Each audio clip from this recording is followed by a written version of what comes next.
Okay, this short tutorial is basically going to show you how to start to use flowol. So I've browsed for flowol, there's the spelling there, I found it in my programs and I've opened it up. I've got my work area here and I've got some tools here and I've got some basic sort of copy and paste settings at the top. To use flowol you're probably going to need to use a mimic. So for this tutorial I'm just going to pick the bridge lights. So when I open up my image, there are no labels yet on my bridge lights. So just next door to Open Mimic you've got Show Mimic labels. So there we go, so I can see what things are called. So there are a set of traffic lights, so it's a one-way bridge, so we've got to control the traffic on both sides. So obviously the traffic lights will have red, amber and green. So green is output 1, amber on that side is output 2 and output 3, and then on the other side of the road, so other side of the bridge, again we've got 3 traffic lights, output 6, output 5 and output 4. What you will have noticed down here is they've all been switched on. Okay, so I can switch them off in several ways. So there we go, I'll switch those off.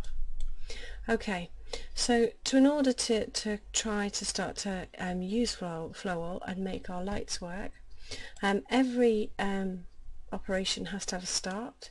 So as I've picked up the start symbol, you'll notice down the bottom the tools for this particular symbol are showing. So that's my start. I'm just going to turn off on this side of the lights in sequence. So it would always start by turning on output 3. So let's have a look at this symbol. There we go, it says output. I drag and place that on.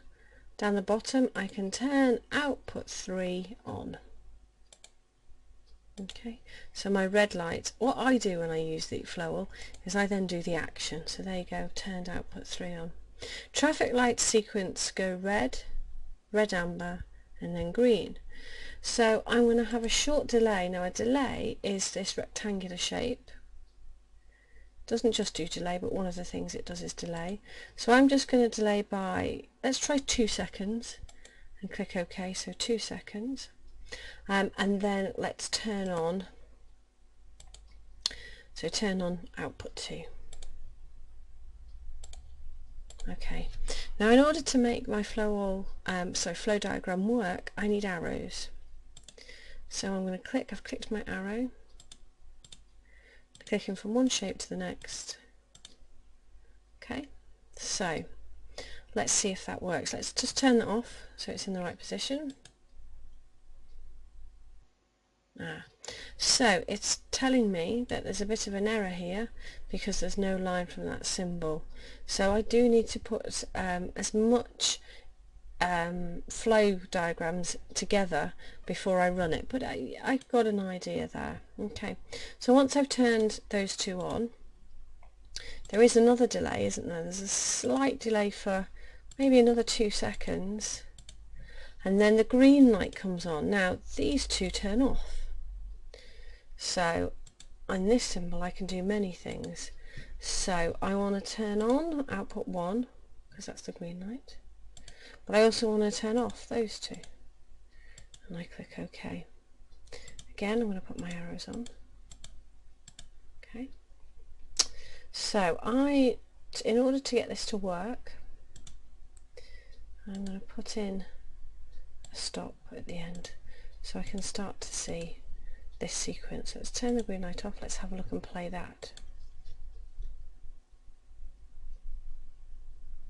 Okay, so the green one did flash on there briefly. Now if I have trouble with my flow diagram and I get things wrong, this is where the yellow hand is useful.